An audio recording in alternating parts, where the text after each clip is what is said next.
புதுச்சேரியில் நீர் மேலாண்மையை அதிகரிக்கும் வகையில் ரூபாய் 50 கோடி மதிப்பில் புதிய திட்டங்கள் செயல்படுத்த உள்ளதாக பொதுப்பணித்துறை அமைச்சர் லட்சுமி நாராயணன் தெரிவித்துள்ளார். புதுச்சேரி சட்டப்பேரவையில் செய்தியாளர்களை சந்தித்த பொதுப்பணித்துறை அமைச்சர் லட்சுமி நாராயணன், புதுச்சேரி பொதுப்பணித்துறை மூலம் மாநிலத்தில் நீர் மேலாண்மையை அதிகரிக்க பல்வேறு நடவடிக்கைகள் எடுக்கப்பட்டு வருவதாகவும், அதன்படி சேதமடைந்த பிள்ளையார்குப்பம் படுகை அணை ரூபாய் 29 கோடியில் புதிதாக கட்டப்படும் என தெரிவித்தார். அதேபோன்று கொம்மத்தான்மேடு தடுப்பணை ரூபாய் 13 கோடியில் கட்டப்பட உள்ளதாக தெரிவித்த அமைச்சர் நாராயணன், புதுச்சேரியில் உள்ள 84 ஏரிகளில் முதற்கட்டமாக பாகூர், குருவிநத்தம், கிருமாம்பாக்கம், உசிட்டேரி, கோர்க்காடு ஆகிய ஏரிகளை பைப் மூலம் இணைத்து 1 டிஎம்சி தண்ணீரை சேமிக்க நடவடிக்கை எடுக்கப்பட்டுள்ளதாகவும் தெரிவித்தார்.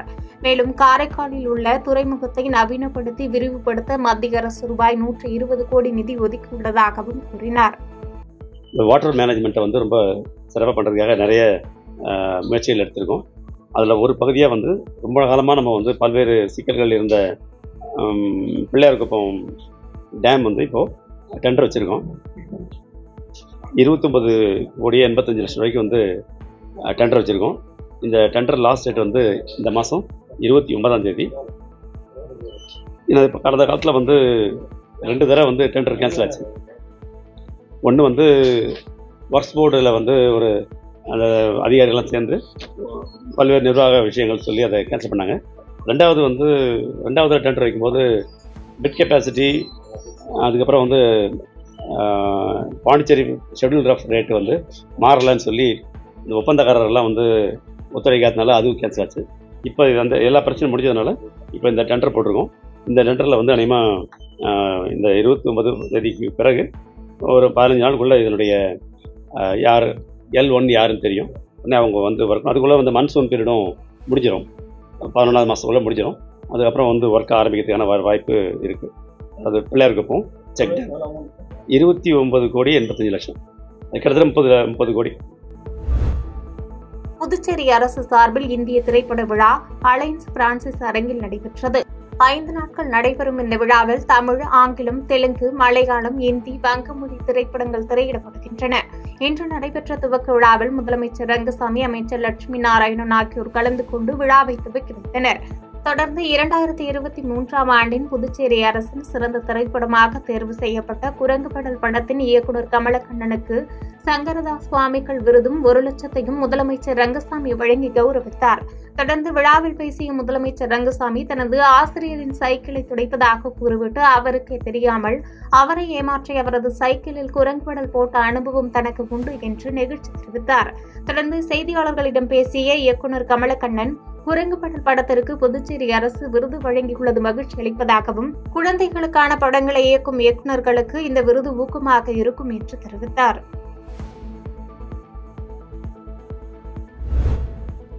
திண்டிவனம் உட்கோட்டத்தில் போலீசார் வாகன சோதனையில் முறையான ஆவணம் இல்லாத 100க்கும் மேற்பட்ட வாகனங்களுக்கு அபராதம் விதிக்கப்பட்டது. வார இறுதி நாட்களில் புதுவை மாநிலம் ஒட்டியுள்ள பகுதிகளில் மதுக்கடத்தலை தடுக்கும் பொருட்டு காவல்துறை அதிகாரிகள் வாகன தணிக்கையை துரிதப்படுத்த உத்தரவிட்டுள்ளனர். இந்த நிலையில் ரோசனை இன்ஸ்பெக்டர் தாரணேஸ்வரி தலைமையில் சப் இன்ஸ்பெக்டர் ரங்கநாதன், தலைமை காவலர்கள் நாகராஜ், முருகானந்தம், செந்தமிழ்ச்செல்வன் மற்றும் அந்தந்த காவல் நிலைய எல்லைக்குட்பட்ட பகுதிகளில் போலீசார் திண்டிவனம் புதுவை சாலை, சந்தைமேடு பகுதி, வெளிமேடுபேட்டை, கிளியனூர் சோதனை சாவடி, பெரும்பாக்கம் சோதனை சாவடி போன்று பல்வேறு பகுதிகளில் போலீசார் வாகன தணிக்கையில் ஈடுபட்டனர்.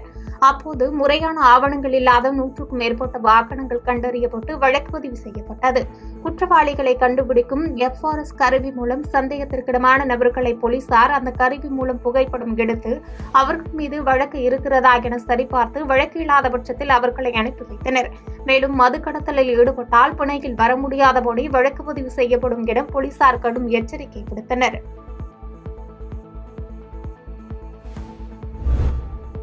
வேடச்சந்தூரில் மதுபோதையில் ஏற்பட்ட தகராறில் தாக்கப்பட்டு ரத்தம் சொட்டு சாலையில் நடந்து சென்றவரால் பரபரப்பு ஏற்பட்டது. திண்டுக்கல் மாவட்டம் வேடச்சந்தூர் அருகே உள்ள ஐயம்பாளையத்தை சேர்ந்த சூர்யா என்பவருக்கும், தமுத்துப்பட்டியை சேர்ந்த சக்திவேல் மற்றும் கௌதம் ஆகியோருக்கும் மதுபோதையில் வாக்குவாதம் ஏற்பட்டது. இதனால் சக்திவேல் தான் கையில் இருந்த பீர் பாட்டிலால் சூர்யாவை தாக்கியதால் அவருக்கு மண்டை உடைந்து ரத்தம் கொட்டியது. இதனால் ஆத்திரமடைந்த சூர்யா கற்கள் மற்றும் கத்தரிக்கோளால் சக்திவேல் மற்றும் கௌதமை தாக்கினார். இதனால் அச்சத்தில் உறைந்த பொதுமக்கள் போலீசாருக்கு புகார் அளித்தனர். அதனைத் தொடர்ந்து சம்பவ இடத்திற்கு வந்த போலீசார் சூர்யாவை மீட்டு ஆம்புலன்ஸில் ஏற்றி வேடச்சந்தூர் அரசு மருத்துவமனையின் முதலுதவி சிகிச்சை அளித்து மேல் சிகிச்சைக்காக திண்டுக்கல் அரசு மருத்துவமனைக்கு அனுப்பி வைத்தனர். மேலும் காயமடைந்த சக்திவேலையும் மீட்டு வேடச்சந்தூர் அரசு மருத்துவமனைக்கு சிகிச்சைக்கு அனுப்பி வைத்தனர்.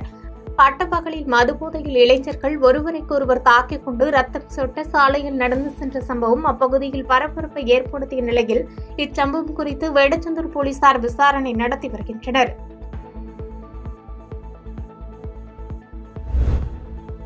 அகில இந்திய என்ஆர் காங்கிரஸ் கட்சியின் ஆலோசனைக் கூட்டம் கட்சி தலைமை அலுவலகத்தில் மாநில செயலாளர் ஜெயபால் தலைமையில் நடைபெற்றது.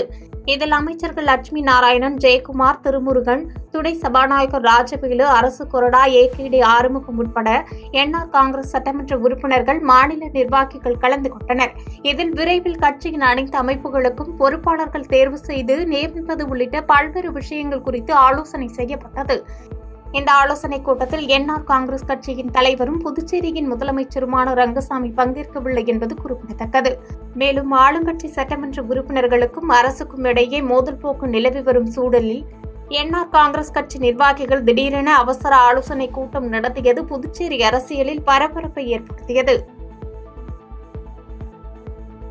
பாதகம் செய்பவரை கண்டால் நாம் பயங்கொள்ளலாகாது பாப்பா, மோதி மிதித்து விடு பாப்பா, அவர் முகத்தில் உமிழ்ந்து விடு பாப்பா.